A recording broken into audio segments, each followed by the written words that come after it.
The night was quiet over the forests of northern Canada. Stars shone brightly in the sky. It was peaceful. Too peaceful.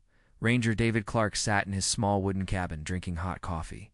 The radio was silent. The animals outside were silent too. That was strange. Usually, the forest was full of sound. Owls, wolves, wind. But tonight, there was nothing. No birds, no bugs, no wind. Then, a loud thud shook the ground. Clark stood up fast, spilling his coffee. Another thud. Then another. Trees shook. The air felt heavier. It was like something massive had landed deep in the forest. He grabbed his flashlight, his rifle, and his jacket. He didn't wait. Whatever this was, it wasn't normal. Clark moved through the dark trees. No sound of animals, not even insects. Just silence. He felt cold sweat on his neck. Something was wrong. After 20 minutes of walking, he saw it. A crater, but not like a crash. No burning, no fire. It was clean, smooth, like something had landed perfectly. No smoke, no noise. Just strange black marks on the trees. Then he saw movement. Out of the crater, a tall figure stepped out. It was not human. Black armor, long arms, no face. It moved like liquid shadow. Silent, fast, deadly. Clark froze behind a tree. He didn't breathe. More figures followed, 12 in total. All in the same dark armor. No words, no sounds.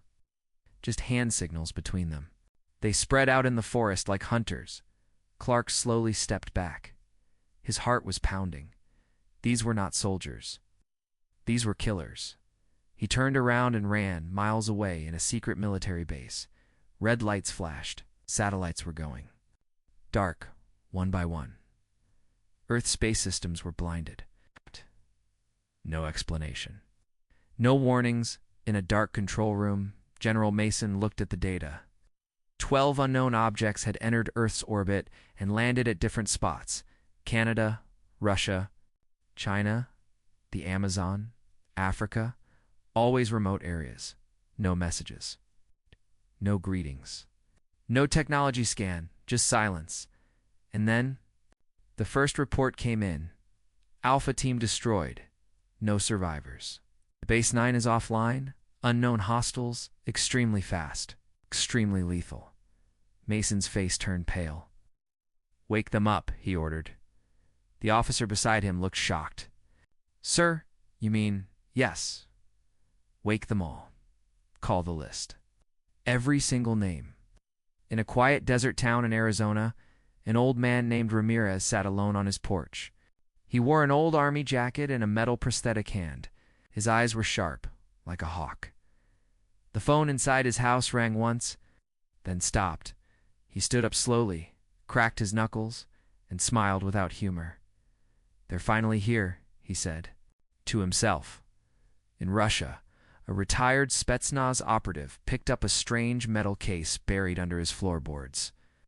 In Brazil, a woman who once led jungle warfare missions reassembled her old weapons. In India, a former special unit commander shaved his beard and opened his hidden armory. The ghosts of Earth's past were waking up, back in the forest. Ranger Clark made it back to his cabin. He locked the door, turned off all lights, and tried to contact someone, anyone, by radio. But there was only static. He checked the window. Outside, he saw one of the black-armored killers walk slowly by. No sound, no trail, just cold presence. Suddenly, the figure stopped. Its head turned, like it could hear Clark's heartbeat. Clark held his breath, but before the figure could move, a loud bang echoed from deep in the forest. A trap? A fight? The figure turned and ran toward the sound. Clark collapsed on the floor, shaking. But one thought stayed in his mind. They are not here to talk. They're here to hunt. From orbit, a hidden alien ship watched Earth. A voice spoke in a strange language. "Infiltration complete. 12 hunters deployed. Objective. Test. Human resistance." Another voice replied, colder. "If humans prove weak, begin full cleansing." But back on Earth, something unexpected was happening. The hunters were being watched, not by governments, not by armies, but by the most dangerous. thing this planet had ever created its own warriors. They weren't polished. They weren't clean, but they were born in fire. And they didn't blink. The world was watching, but it didn't understand. News channels showed broken military bases. Dark satellite images revealed craters with no wreckage. In Russia, a full tank unit vanished in the Ural Mountains. No bodies, no wreckage, just silence. The governments called it a meteor event. But people weren't stupid. Footage leaked online. A blurry video taken by a ranger's hidden camera showed a dark figure walking through the trees, tall, armored, and quiet like death itself. It went viral in minutes. And with it came panic. In a small city in South Korea, a 12-year-old boy watched the clip on his tablet. His mother rushed to turn it off. In Johannesburg, a priest told his people to stay inside. In Norway, old bunkers were opened again. In America, grocery stores were emptied overnight. People knew something had landed. It wasn't human. The military tried to act. In northern Canada, a squad of elite soldiers was sent to search the forest near the first crater. They never came back. Only one drone made it out.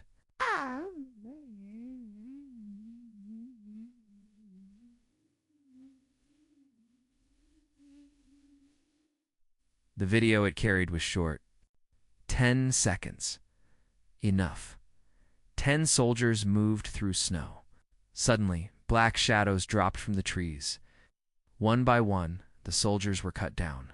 No sound, no struggle, just clean, perfect killing. At the end of the video, one of the dark figures looked directly into the drone's camera and smiled. Then it fired. The drone died. The video ended in a secret meeting under Washington, D.C.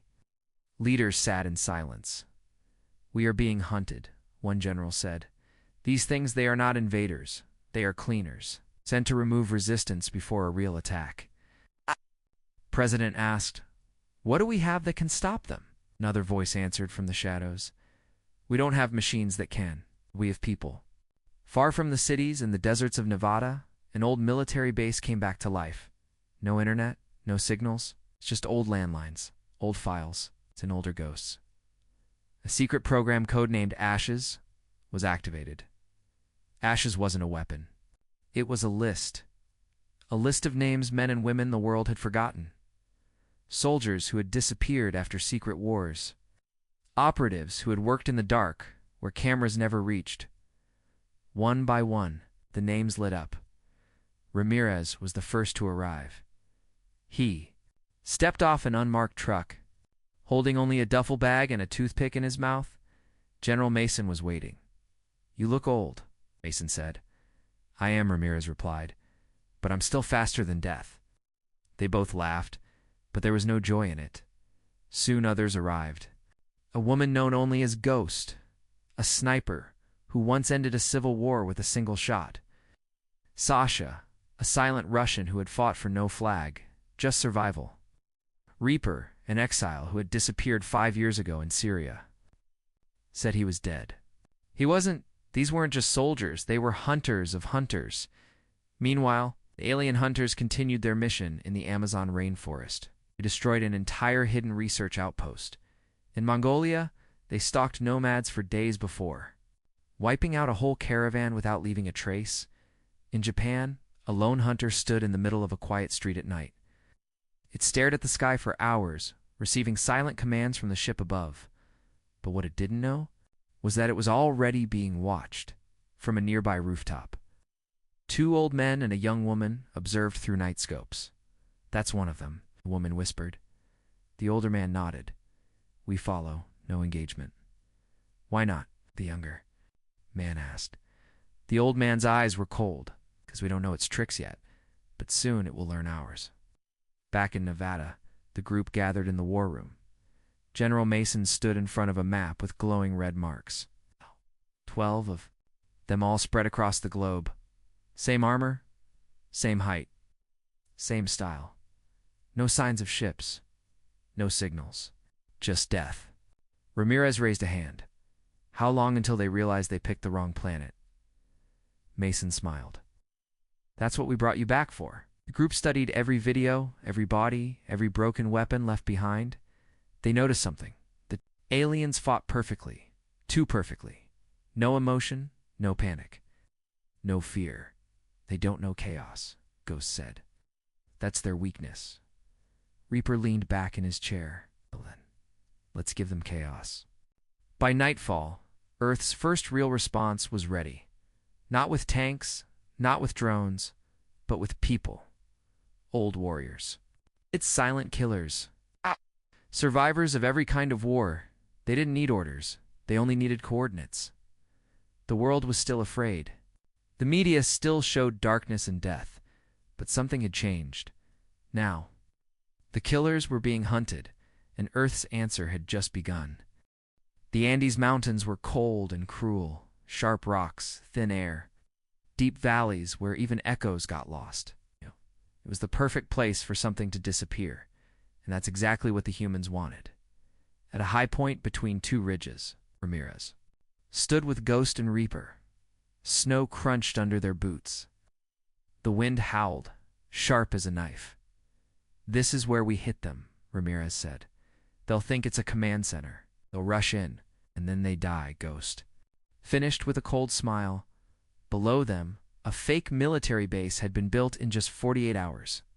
Heat signals, dummy tents, loud radio chatter on fake frequencies, all of it designed to scream one thing: important human target here.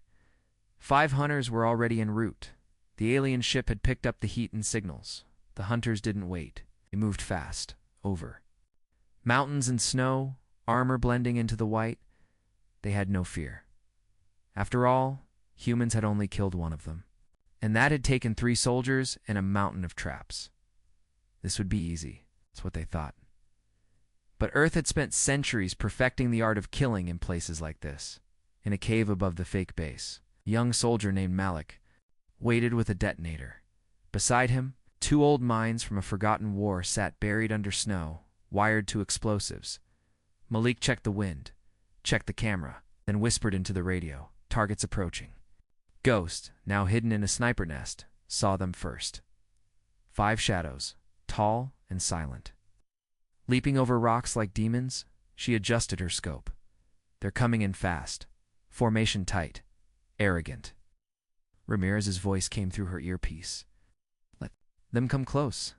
Let them feel safe." Reaper crouched behind a small bunker. His hands were wrapped in cold steel cable.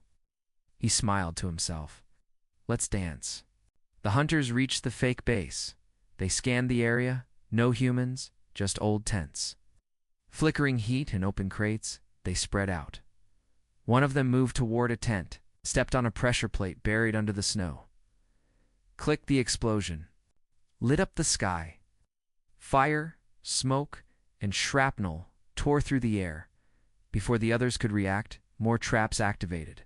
Hidden claymores, steel nets, falling rocks triggered by tripwires. 2. Hunters were torn apart in seconds. The rest scattered, but it was too late. From above, Ghost opened fire. One shot straight through a hunter's eye. Another turned to run.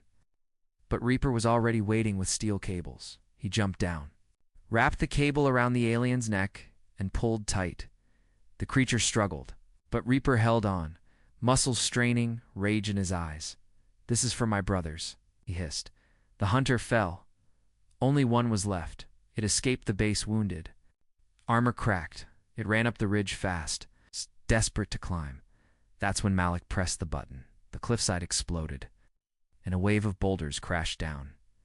When the dust settled, there was nothing left. Silence returned to the mountains. Only the wind remained. Hours later, Ramirez and the team walked through the remains. Black alien blood stained the snow. Pieces of armor lay scattered. No bodies. "Are they taking the corpses?" Ghost asked. "Maybe they don't leave their dead behind," Reaper said. Ramirez nodded. "Let them take the message with them." Up in orbit, the alien command ship received a painful transmission. Unit 4, terminated. Unit 25, terminated. Unit 6, terminated. It was not a report. Alien scientists studied the human trap in silence. One said it wasn't just fire, it was psychology. misdirection, lure, and kill. The High Commander stood in silence. "We underestimated them," he said. Another voice replied, "No, Commander, we insulted them." On Earth, the victory was kept secret. How? No news, no medals, no songs. But the underground network knew, and across every continent. Warriors smiled. The death count had shifted. Earth, 1 kill. Earth, 6 kills. Earth, taking control. In an abandoned village in the Balkans, an old woman hung her son's uniform on a burned wall. She lit a candle, then opened a wooden chest filled with old grenades.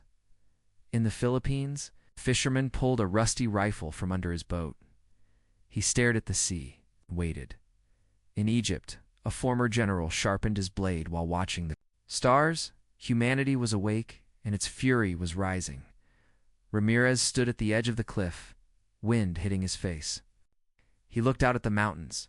"They thought they could hunt us," he said. "But they didn't know this planet is full of wolves." Ghost stood beside him, "And we've been starving for a fight."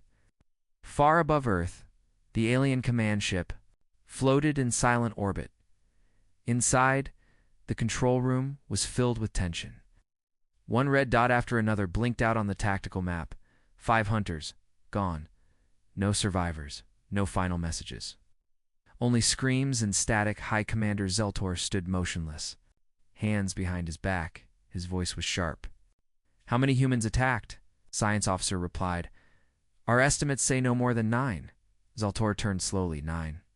The officer nodded. "Yes, Commander." 9 humans destroyed 5 elite hunters, with traps. Timing, strategy. Room fell quiet. Finally, another officer spoke. "Permission to abort mission?" Zeltor's eyes glowed faintly. Denied. Deep in the ship, the remaining hunters waited. Only 6 were left now. They stood in silence, motionless, their armor pulsing with dull light. One of them, larger, darker, more decorated, stepped forward. His name was Raxer. He was not like the others. He had never failed, never hesitated. He didn't believe in retreat. The ship's AI spoke to the remaining hunters. "New order, return to ship. Operation terminated." But Raxer overrode it. "Negative," he said. "One last time. Public, loud, final." Another hunter asked, "Against what target?" Raxer looked down at Earth and pointed. "A city. We make them feel fear." Down below, Tokyo glowed under the night sky. Tall buildings, neon signs, cars and trains moving like veins of light. People had returned to normal, or so they thought. The news had been silent. Governments had kept the truth hidden, but some felt it. The change in the air. Inside a basement dojo, an old man practiced with a wooden sword. His student asked, "Sensei, why are you training again?" The old man smiled softly. "Because the shadows are not gone. They are only preparing." At 2:13 a.m., Tokyo's sky cracked open. 6 alien hunters dropped silently from the clouds. No ships, no sound, just dark figures descending like death itself. They landed on rooftops, roads, parks. People screamed. Cars crashed. Lights went out, and the killing began. One hunter tore through a train station, slicing through pillars and walls. Another ripped apart a police station in seconds. This was no stealth mission. This was a message. You are not safe. But Earth had already prepared for this moment. Ramirez had predicted such a move. "Cornered animals get loud," he had said, "so we build traps in every city." In Tokyo's North District, 4 hunters moved through empty streets. No resistance. Then one of them stepped forward and triggered a hidden laser. Triggered. Rip. Suddenly dash boom. Ash. Voice echoed through speakers. "You thought we wouldn't prepare our cities?" From above, hidden snipers opened fire. From below, sewer doors burst open. Human strike teams in armor swarmed out with silenced weapons and EMP grenades. 1. Hunter leapt into the air, only to be hit midair by a rocket fired from a temple. Rooftop, it crashed into a marketplace, struggling to rise. There, a group of old men and women stepped out from alleys. holding weapons from another war. One raised a World War II rifle. Another held a bamboo spear. They surrounded the wounded. Alien, no fear. No words, only fire. On the edge of the city, Raxer watched the chaos. He was calm. He entered a tower. Floor by floor, he destroyed everything, walls, elevators, humans, until he reached the rooftop. There stood Reaper, waiting, no helmet, just a combat knife in one hand, steel eyes locked on the alien. Raxer spoke for the first time. "You are the one." Reaper nodded. "You picked the wrong planet." They charged. The rooftop battle was brutal. Raxer was stronger. His blows cracked steel beams, but Reaper was faster, ducking, striking, cutting. They fought like monsters. Each hit echoed across the city. At one point, Raxer grabbed Reaper and slammed him into the wall.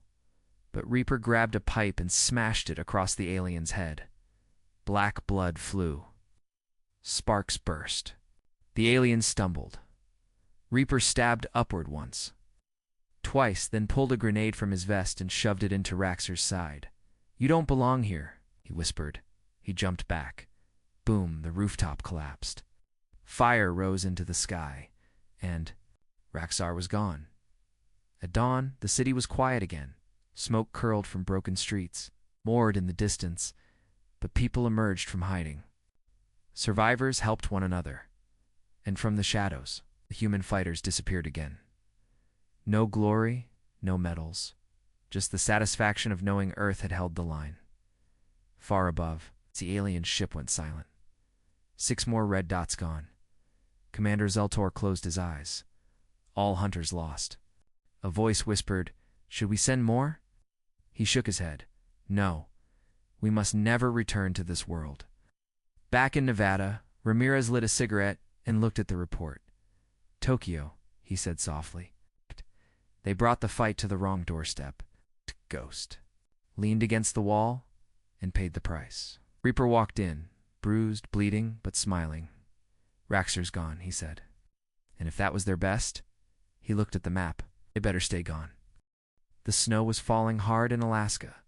The wind howled through the trees. But inside the old Cold War base, there was silence. No electricity, no heat. Just 3 people waiting in the dark. Ramirez sat on the ground, loading his knife with a special edge. Next to him, Ghost cleaned her rifle with calm, careful hands. Reaper stood near the wall, holding nothing, just watching the shadows. They had been here for 2 days, waiting. No lights, no movement, just bait outside the base, a fake. Heat signature had been left enough to attract something looking for humans. Something not fooled by tech, but curious enough to check, and tonight, the trap would spring 2 miles away. A lone black figure moved through the snow, tall, silent. Its armor blended into the white landscape. Its senses were sharp, hearing heartbeats, tracking heat, reading air vibrations. It found the base easily. Its orders were simple: search, erase. But what it didn't know was that this place wasn't abandoned. It was a hunting ground inside. Ghost whispered through the old radio, "It's here." Ramirez smiled. "Let's make it feel welcome." Reaper moved into position near the hallway. No weapon in hand, so steel wire stretched across the entrance. Ghost climbed up an old tower with her sniper rifle. She disappeared into the dark. Ramirez sat calmly, just behind the main door. His knife ready, the alien entered the base. It didn't walk, it flowed, like smoke in armor. It scanned the walls, rooms, air. It saw no heat, no light, no sound, but it felt something. Before it could react, it stepped into the hallway and tripped the wired click. 2 old grenades fell from above. The alien jumped back, but the explosion hit its chest, not enough to kill, but enough to stun. That's when Reaper jumped out of the shadows, swinging a metal pipe straight at its head. The alien blocked it, fast. But Reaper didn't stop. He moved like lightning, dodging and striking. Using the small space to stay close, the alien tried to grab him, but Reaper kicked its knee, then threw a flashbang and disappeared into smoke. The alien turned, confused. Humans weren't supposed to move like this, not with this speed. This intention, then a bullet hit its shoulder, high velocity. From above, Ghost's voice came through the old speaker. Got your attention now? Before it could respond, the door behind it burst open, and Ramirez charged in. No gun, just a blade. The alien raised its arm to block, but Ramirez slid under and stabbed behind its knee. Ow. A weak point. The creature roared for the first time. Ramirez laughed. Now you make noise. The alien tried to escape. It ran outside, leaping through snow like a shadow. But it was bleeding, dark, its thick liquid dripping into the white ground. It reached the trees, but the snow had stopped. Now moonlight revealed its trail, and Reaper was already there. Waiting, he stepped out from behind a tree, holding a flare. The alien paused. Reaper lit the flare and threw it at its feet. The ground lit up, revealing the word boom carved into the snow. The moment the flare hit, 12 buried charges exploded all around it. The blast shook the forest. Trees snapped. Snow flew into the air like a wave. When the smoke cleared, there was silence. Back in the base, Ramirez leaned against the wall, breathing heavily. One down, he said. Ghost looked through her scope. Yeah, but it was smart. Almost got away. Reaper joined them, wiping black liquid off his jacket. They're fast, but not faster than us. Far above Earth, the alien command ship received a broken signal. Hunter 9. Offline. There was silence on the bridge. Then a command voice said, Was it natural? Ice. Trap. Another voice responded. No, it was strategic. Human design. Coordinated attack. The commander stared at the data. Impossible. Humans are disorganized. Primitive, the voice repeated, coldly. This was not primitive. This was warrior behavior. At the Nevada base, General Mason received the report. He looked at the red map on the wall. 1 dot. Gone. Ramirez entered the room, wiping his knife. We're just getting started. Ghost followed behind. You've studied them. They haven't studied us, Mason asked. What do they know now? Reaper said. The humans don't run. We hunt back. News never showed this fight. No footage. No media. But across secret channels, one silent message was shared. They bleed. And for the first time, the shadows were afraid. Inside the alien command ship above Earth, the mood had changed. The room was dark, lit only by soft red symbols. On the walls, High Commander Zeltor stood still, staring at the empty signal where Hunter 9's ID used to be. It was gone. It's not missing. Destroyed. His second officer said quietly, this has never happened. Not in any cleansing operation. Zeltor turned slowly. Earth is a death world. We knew it would be wild. But this, looked at the screen, replayed the short footage they had recovered from the fallen hunter. Explosions, traps, coordinated. Strikes.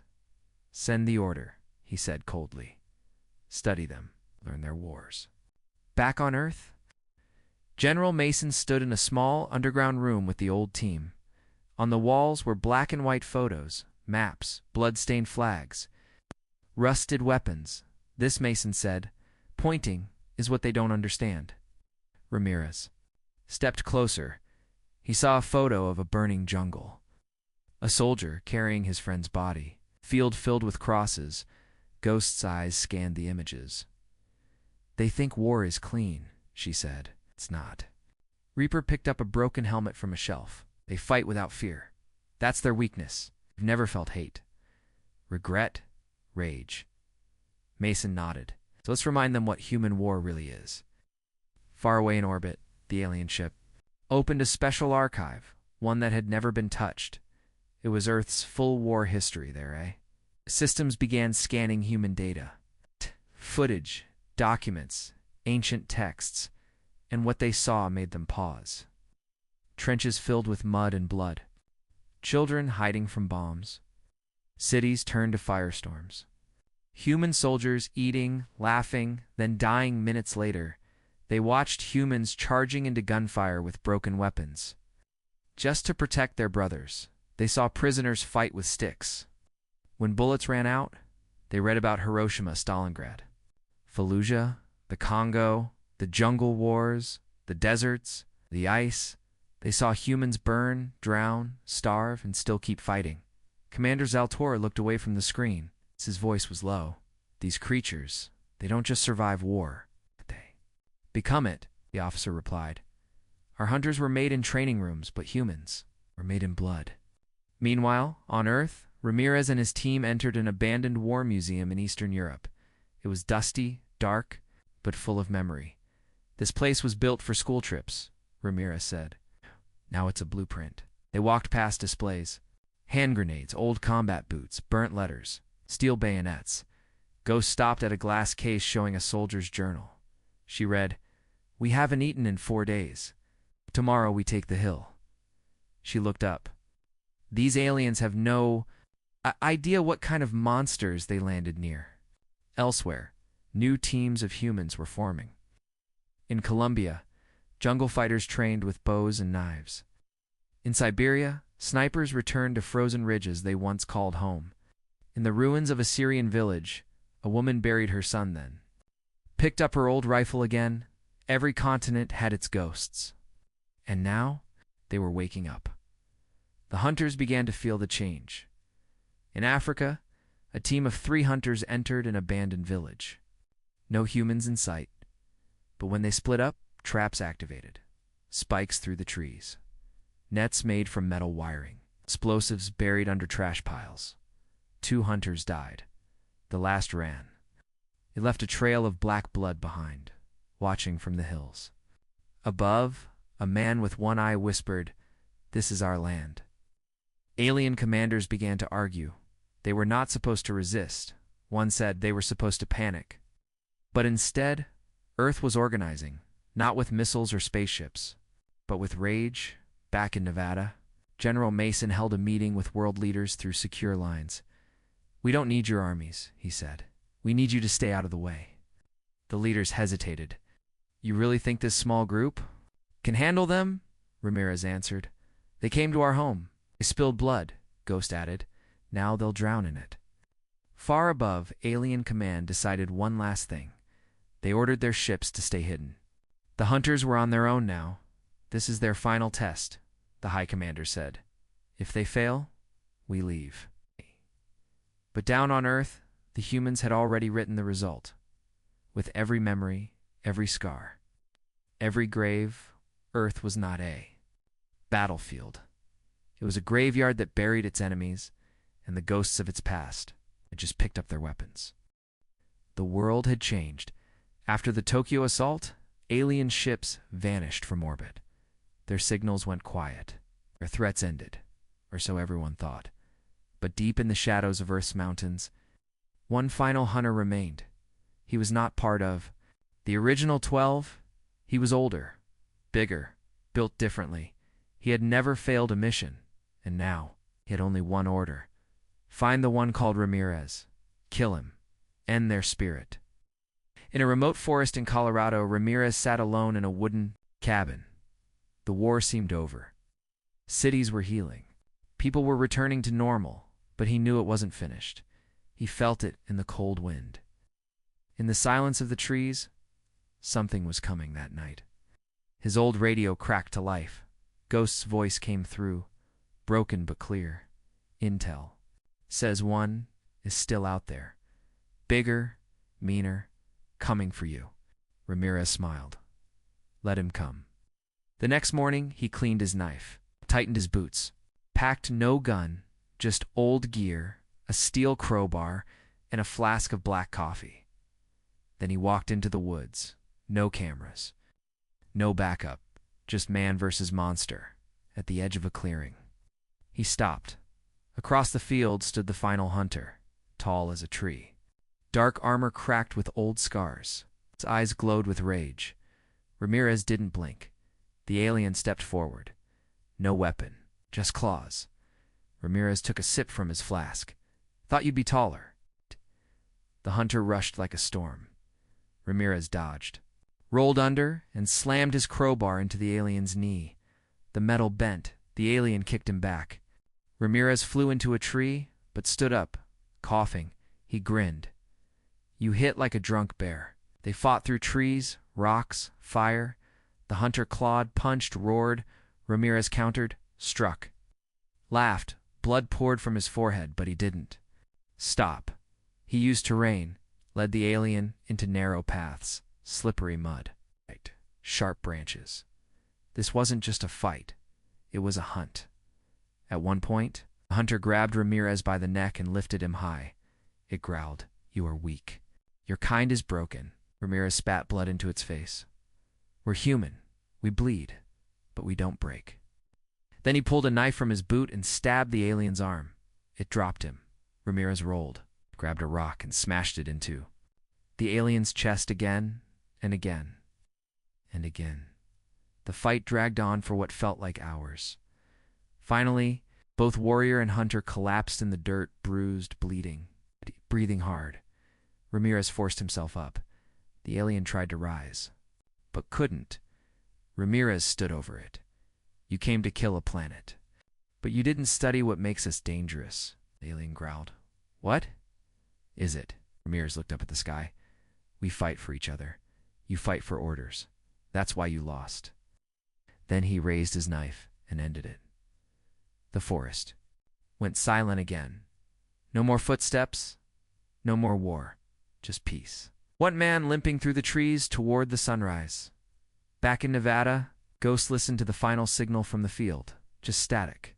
Then one soft voice, "Ramirez, it's done." On the alien command ship, orbiting far, far away now, a message was sent to their homeworld. Earth cannot be taken. They are not prey. They are not weak. They are unbreakable. And with that, the alien fleet turned and vanished from human skies forever. In the days that followed, people returned to cities. Streets were rebuilt. Lights came back. No one ever fully knew what happened. No medals were awarded. No news stories named the heroes, but in dark corners of the world, stories were whispered. There were shadows. The shadows were hunted. There was war, and Earth answered. There were killers, and our warriors didn't even blink. In his cabin, Ramirez sat once more, a new scar on his chest, a warm fire beside him. He poured himself a drink, looked at the stars, and smiled. Next time, he whispered, "Bring more." High above Earth, the stars were silent again. The alien fleet had gone, humiliated, bleeding, broken. No farewell, no final shot, just absence. But their defeat had not gone unnoticed. Across the galaxy, listening posts caught fragments of the retreat. Pirate ships, border colonies, hidden outposts, all heard it. Operation terminated. Full loss. Do not approach Deathworld 7. Do not approach Earth. It echoed across encrypted channels, and for the first time in galactic memory, an invasion force had failed. On a trade station near the edge of the Milky Way, an insectoid merchant heard the message and froze. He whispered to his assistant, "They killed hunters?" The assistant nodded. 16. Some with blades, some with no weapons at all. The merchant shook his head. No species does that, not without losing everything. But Earth hadn't lost everything. It had bled. It had mourned. But it had survived, and worse, it had fought back in the Nevada bunker. General Mason stood with Ghost Reaper, Kay, and a few of the remaining fighters. No press, no celebration, just a room, a table, and a question. What now? Ghost answered first. "They'll talk about us now. Out there." Reaper nodded. "But we need to say something back." Mason looked thoughtful. "Words?" Ramirez stepped in, leaning on a cane, still healing from his fight in the forest. "No," he said. "A warning. A plan was made. Simple. Quiet. No broadcasts. No speeches, just an object. In the ruins of the first alien landing crater. Deep in the forests of Canada, a team worked silently. They built a tall metal spire. 40 feet high, black, smooth. No symbols, but at its base. Carved in 300 languages, both human and alien, were 4 simple words. "You are not welcome." Inside the spire, scientists placed everything Photos of the war, DNA samples of fallen soldiers, fragments of alien armor. And one last thing, a data drive, showing every kill the humans had made. Names, locations, wounds. A reminder. The Spire was launched into space by an old military rocket. No tracking. No. Guidance, just one goal, float across the stars until someone found it. Let them read it. Let them wonder. Let them fear. A year passed. Earth rebuilt slowly. Tokyo healed. Cities stood taller. The world governments never explained what had happened, but people remembered the blackouts, the silence, the fear, and the strange pride that followed. In quiet corners of the world, the fighters returned to normal life. Ghost disappeared into the mountains. Reaper opened a school for lost children. Ramirez planted a small tree outside his cabin. No one asked questions, because some stories are too heavy for words. But in space, legends grew. The Spire drifted past systems. Explorers found it, read it, studied it. Some laughed until they read the kill logs. Others stared in silence, then changed course. The name Earth spread. Across hidden channels like a curse, they killed with steel. They hunted shadows. They didn't even blink. One galactic ruler asked, "Who defends that planet?" An old smuggler replied, "No one defends Earth." He paused. "They are the defense." Back on Earth, in the calm of night, Ramirez sat on his porch. He looked at the sky. It was quiet again. But he knew silence didn't last forever. He lit a cigarette, smiled, and whispered, "They'll come back one day. Let them will remind them again. No warships, no death dash rays, just humans with scars, stories, and a planet that never forgets."